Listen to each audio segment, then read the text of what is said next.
Welcome to the CMO Spotlight today. And today I have with me Abby Lee, who is the Senior Vice President of Marketing and Communications for RE/MAX. Welcome, Abby. Well, thanks for having me. Absolutely. Well, I'm so excited to jump into the conversation with you. I wonder if we could just start by you telling us a little bit more about RE/MAX and about your role there. Absolutely. RE/MAX is a real estate franchise company founded in 1973 here in Denver, and was really, I would say, the first disruptor in the real estate industry. And what I mean by that was Dave and Gail Liniger, the founders, saw a need for real estate agents to make a bigger piece of their commission piece, bigger piece of that pie. So they were the first ones to start what we call 100% concept commission agency, whereby an agent keeps 100% of their commission, and in turn they share in office expenses, much like a doctor's office or things like that. So really attracted in the very beginning high producers, and at the time a lot of women, a lot of men were kind of running the brokerage business, so this was very attractive to women at that time. So we love the fact that we are a little bit higher on the percentage of women real estate agents in the company by a slim margin, but really did a lot for both the real estate industry in general, but also for women's careers, which we love that about it. And my role at RE/MAX, I oversee all of the marketing and communications. So that scope is everywhere from a national advertising in both the United States and Canada, media buying, which is kind of my background in agency world, all of the communications, both internal and external, and social media as well. So a broad scope. Wow. And you mentioned a little bit that it's sort of a franchise organization. So can you tell us a little bit more just about the model and how that works, and how big is it in terms of scale and size? I mean, we've all heard of RE/MAX, but how big is it? Absolutely. So we're RE/MAX LLC is the master franchisor. So we sell franchises to individuals who want to own a RE/MAX franchise, and then they get independent contractors, our real estate agents, to join their particular office. And right now we are 140,000 plus agents in 110 countries and territories. So it's, when I started in 1998, we were about 35,000 agents. So it's been a great ride to kind of see that trajectory of growth over the years. Well, and so for 110 countries, what percentage of your job-ish is focused on North America versus outside of North America? Or you just focus on North America? Probably 80%. I mean, we do provide a lot of marketing materials and creative for everyone outside of Europe, and work with them to help plan their media. Obviously, it's different in every country, but you'll see billboards around the world with RE/MAX on them, and sailboats and sail racing and stuff like that across the world. So we do help them, and we provide guidelines for brand standards and those types of things. So I'd say probably 80%, and then 20% helping those folks throughout the world.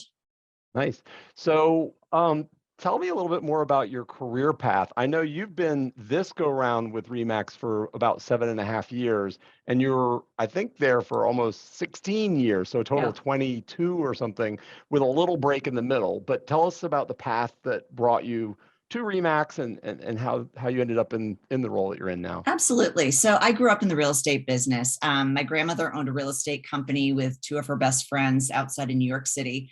And she was in real estate for over 30 years. So when my mom worked, I would a lot of times be after school at the real estate agency, sitting there listening to all the agents work and scribbling on MLS pages and things like that. So I grew up in that. My mom was a real estate agent as well.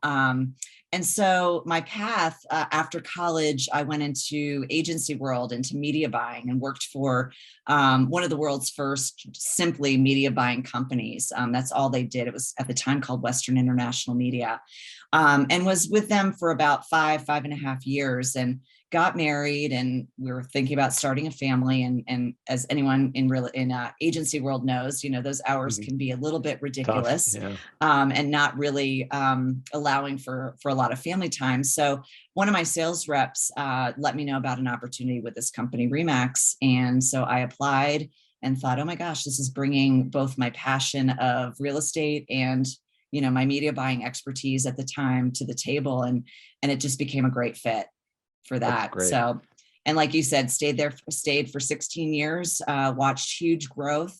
And then finally in 2014, an opportunity came across my table that I'd come across before, and I'd kind of turned it down, in a totally different industry, still franchising. But I really looked at myself. I loved Remax, but I was thinking to myself, do I have, after 16 years, all the chops that I still need to have to help take this company even further? So I took that opportunity, left on great terms with Remax. They were so just loving and welcoming of saying, you always have a job here. But left and, found that I had passion still for everything, learned that I had actually done a really good job of keeping up with everything after 16 years. And fortunately, 10 months later, Remax called and I was able to come back, and I've been there, as you said, for 7.5 years again. So Wow. it's been great. Well, It's been great. I mean, 7.5 years is a long time with one company, let alone the 15 plus that you had before your little blip on the radar, Yeah. We or call your it a hiatus, I should. hiatus. Yeah, Yeah. exactly. Your mini hiatus. Right. Excellent. Well, I'm wondering if there's a piece of advice that you wish you got either early in your career, or maybe a piece of advice you would give to somebody that's pretty new in their career. And I got it later in my career, and I wish that I had gotten it earlier. And this is a boss of mine, Mike Ryan at Remax, who said, if you don't swing the bat, you're never going to hit a home run. And so it's okay to strike out, but keep swinging that bat, because you're going to get a home run at some point in time. And I think so often, as we get into this business, as a young, person in the marketplace, you're scared to take risks, and to bring up maybe ideas that maybe your boss hasn't thought of, but you think is a really good idea, and bring that to the table. But again, if you don't swing the bat and take that chance, you're going to be turned down and you're going to fail. But you're going to hit those home runs that just make all the difference in the world for both yourself personally and professionally, but also for the company long term. Mm-hmm. So Abby, I believe everybody has a superpower, and I'm curious if you know what your superpower is, or if you've been told that you have a specific superpower. I'm a super good listener. So I've been told that if I wasn't in marketing, I should have been like a therapist of some sort. Nice. So I really do take the time to listen, and to hear those ideas. And it wasn't just once I got that advice, but I've always been, my team is my greatest asset. And the best ideas, we always say at Remax, the best ideas come from the field. And I don't think you can ever be afraid to take an idea from an employee, even if it's in a different department, and be afraid that that's going to overshadow you as a leader. I think the best leaders are those that surround themselves with the brightest and the best. And that's how I think my team has succeeded, because I've got great people who complement me. I don't have all the skill sets that they have. They don't have all the skill sets that I have, but together as a team, we just work really well together. And there's no one's scared of being outshadowed by anyone else. It's everyone bringing something to the table and feeling like we're moving the company together as a team. So I love that. And you talked about your team a lot. I'm curious, outside of your family and outside of work, where do you find inspiration for either yourself or for your team? I play a lot of tennis. I do. And I don't know how that resonates, but it gets my little bit. I'm not a highly competitive person at work, like outwardly, but I'm a very highly competitive person in general. So that gives me a really great outlet that lets me be that calm person at work. And then I have that outlet with other folks. And I do spend a lot of time, I work a lot of hours, and it also gives me an outlet just personally. As a working mom, there's not a lot of time. It gives me that outlet for outside friendships too, to kind of not talk about work, just talk about, kids and decorating the house and things like that. It's a really good outlet to have, I think, just to have people that are completely out of your work life, that you can reach out to and have fun with. I love that.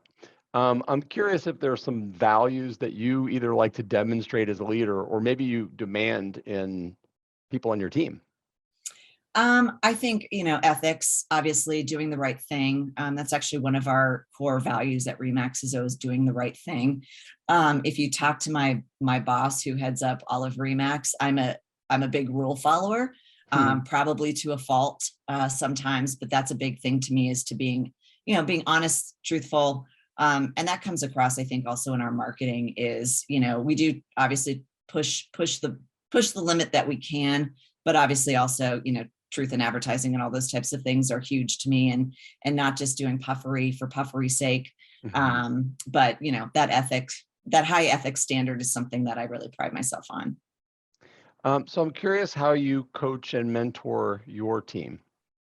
Yeah, we have, I mean, since the pandemic, obviously prior to that, we did so many whiteboard sessions, and everyone Mm-hmm. gets in a room from all levels, not just my direct reports, but lots of different people on the team, and just that brainstorming and whiteboarding of ideas. And that's where everyone has, an open voice at the table.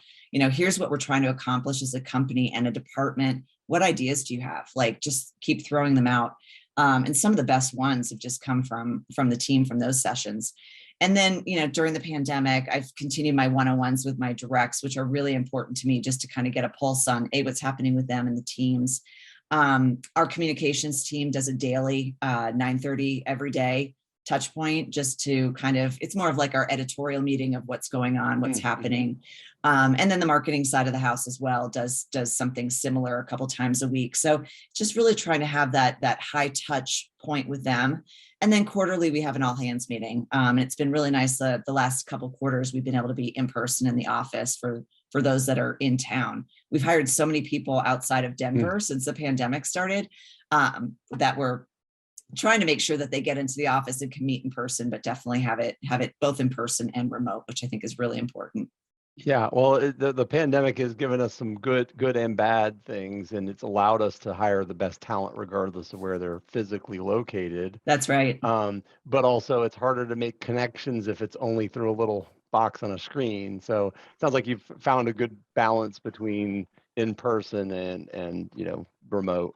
And the company's done a really great job of that too. Our holiday party that we had, that was kind of the first time we had it in person, and that was really the first time that we had met a lot of our colleagues and peers that have joined us since the pandemic. And the company as a whole is going to do another one in July, I believe, where we're bringing everyone in from who's both in Denver and then who's remote, and having a 3-day company kind of meeting, both departmental and then just a whole Remax Holdings wide kind of picnic and stuff to get to know each other, which again, face to face is so important. Those relationships are so important. Agreed. So I want to shift gears a little. As you know, at Setup, we're matchmakers between brands and marketing agencies, and so we don't really live. We're not a marketing agency. We're not on the client side either. I'm just curious, generally, how do you work with marketing agencies today? Yeah, and I've been on both sides of the house too, so Yeah, right. it's a good perspective to have. But we really work so closely with our agency partners. Right now, we have a creative agency, a media buying agency, and then a PR agency, and that's both in U.S. and in Canada. They're separate ones, so we have quite a few partners. But they really become an extension of our internal teams, and that's how we really think of them. And really, truly, they think of themselves that way. And I think that builds the best partnership because they get to know the internal teams. And I think sometimes the internal teams can be a little scared of the agencies, or the agency is going to take more and more of a role. Hmm. And so that's been really critical for us, is just making sure that all parties who are working on different things are have a relationship with the agency partners on that side of the house, and who are in comparable positions and things like that. That's really been where our key success has been. And then I think too, just being able to we do have a very complex business model. We're a B to B to B to C business model, Right, right. because we've got the headquarters, our franchisees, the real estate agents, and then the consumer.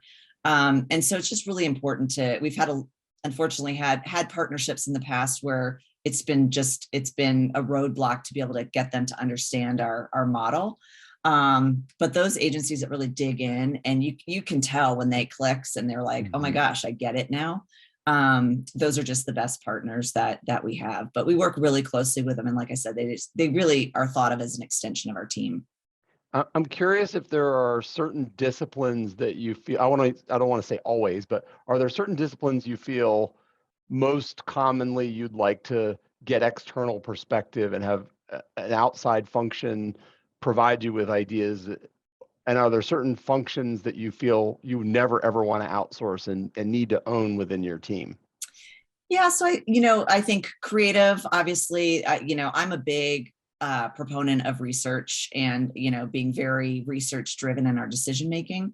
So creative, media buying, just because the media landscape shifts so quickly that, we always want, there's no way that my internal team, we used to do all the buying in-house except for national. But the landscape has just changed, as so quickly and dramatically, even, and keeps speeding up even with the pandemic, that it's just vital to have that lens of here's what we see out in the marketplace and in the media world, and here's what we think's coming, because we always like to be ahead of the game, and if we can be a beta tester or things like that, we're willing to go out on a limb and do those types of things. If I had to say anything that is important for me to keep in-house, social is really important to me. We do have partners on that, but I think it's really important for our social media team to understand our membership and understand the different audiences, because again, they're both talking to our membership, which is kind of one message, and then to the consumer as well, which could be a different message. And those nuances, I think, are very hard to understand if you're not in it every single day and just, digging into it and knowing the people that are involved with it around the world. Mm-hmm. So I'm curious, we often are in marketing or working with non-marketers who don't necessarily live and breathe marketing every day. Yep. So I'm curious how you demonstrate the value of marketing to the non-marketing functions within the organization that don't understand or aren't really deep into it. Well, we're pretty lucky in a couple ways. First, obviously, we've built a great brand, a very highly recognizable, most recognized unaided awareness real estate brand out there, and so that's really important. That ties directly to the value of the company. If anyone, the balloon is highly recognizable, so we don't have a very difficult time selling the value. The other way that we're a little bit different is that within franchising, you typically have, the operational budget, and then you typically have an advertising or marketing fund budget. So they somewhat live separately, and we have a fiduciary responsibility to hold those funds separately and invest them on behalf of the franchises. So we're somewhat lucky that we're not beholden to, the market going up or down, or how the, budget's going for the company. We kind of run that separately. We still obviously are accountable for all of it, but it makes our job a little bit easier that we need to explain why we're doing things, but we don't have to fight necessarily for every marketing dollar in comparing it to other resources or projects needed within the company, which I think makes franchising in general a little bit easier from a marketing perspective, at least to sell it.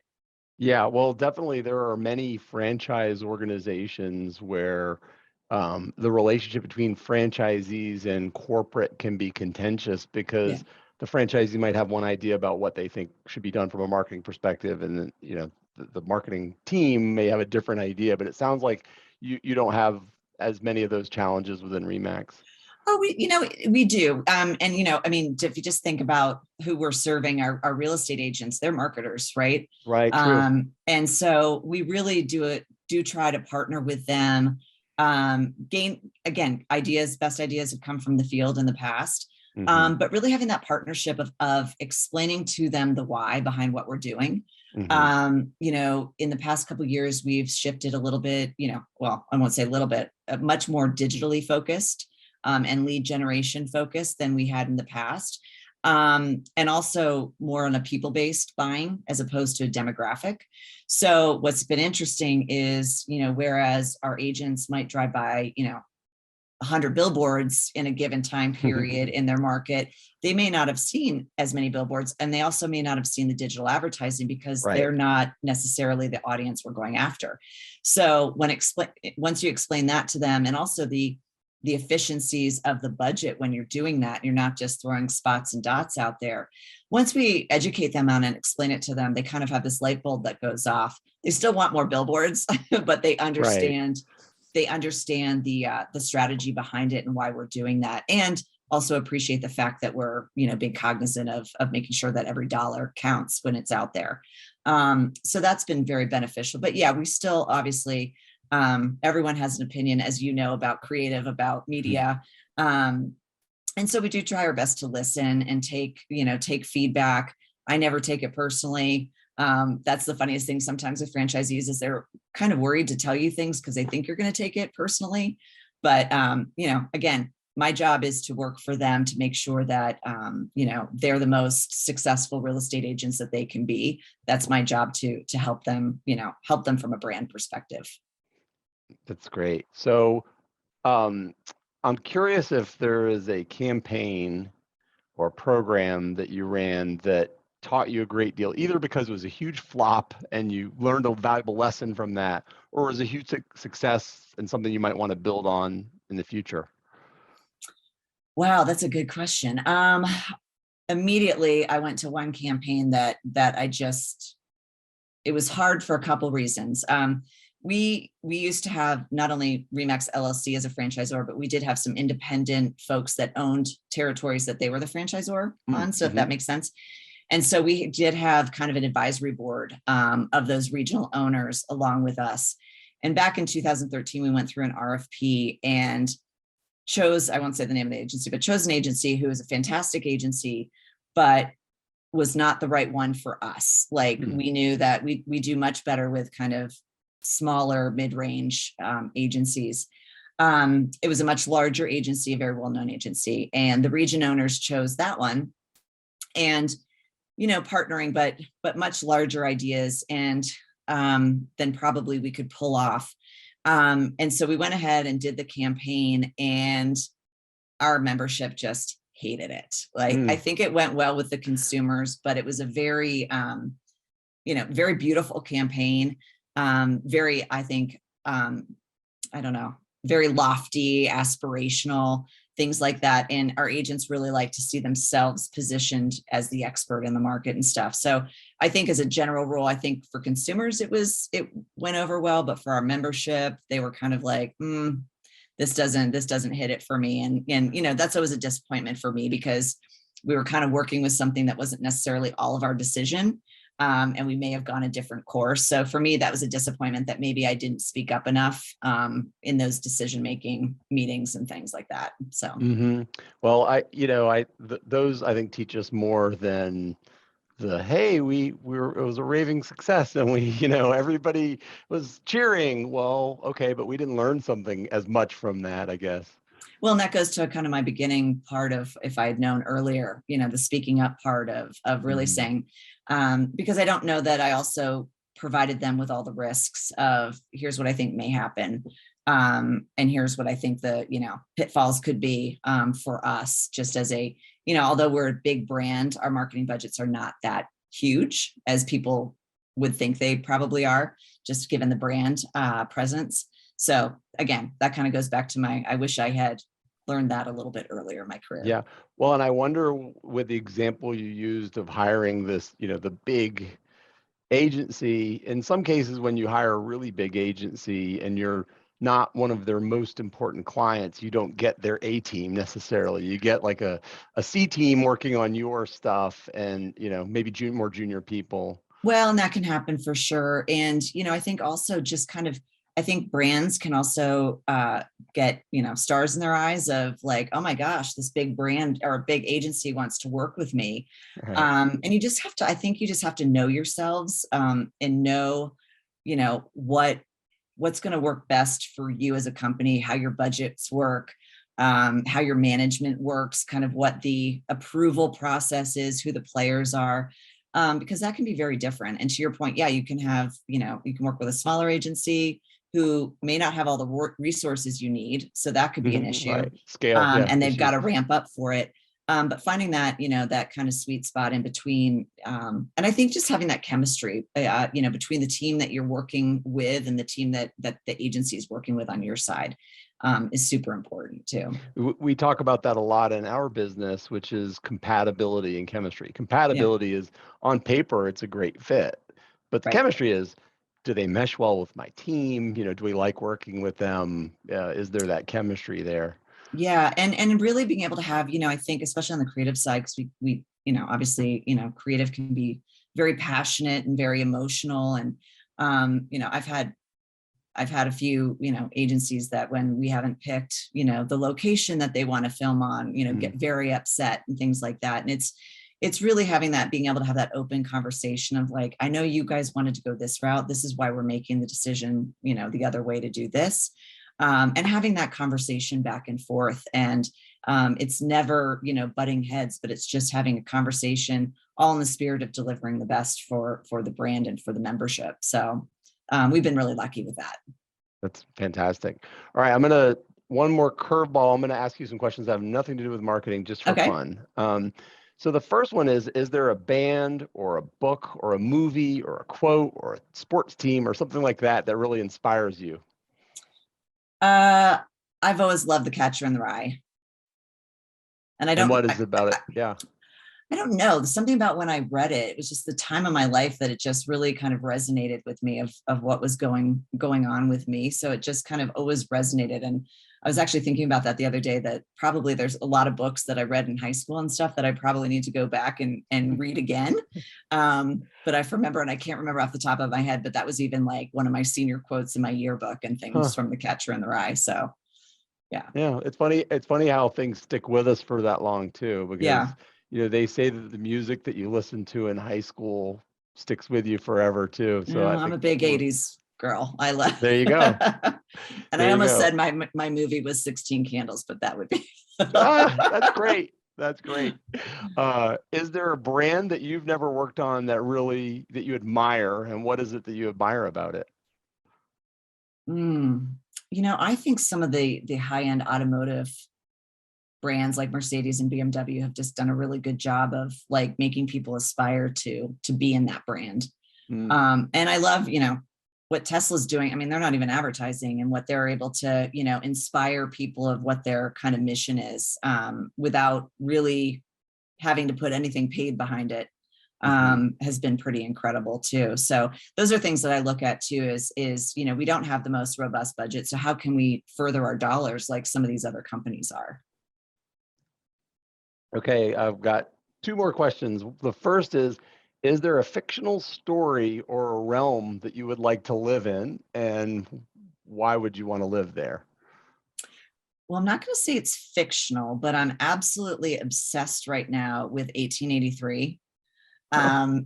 Because part of my dad's family were pioneers that actually were right after the Donner Party, out to California. And living in Colorado, I actually live near Golden, which was the gateway to the West. And I'm just fascinated by what those pioneers went through and the hardships, and just can't imagine.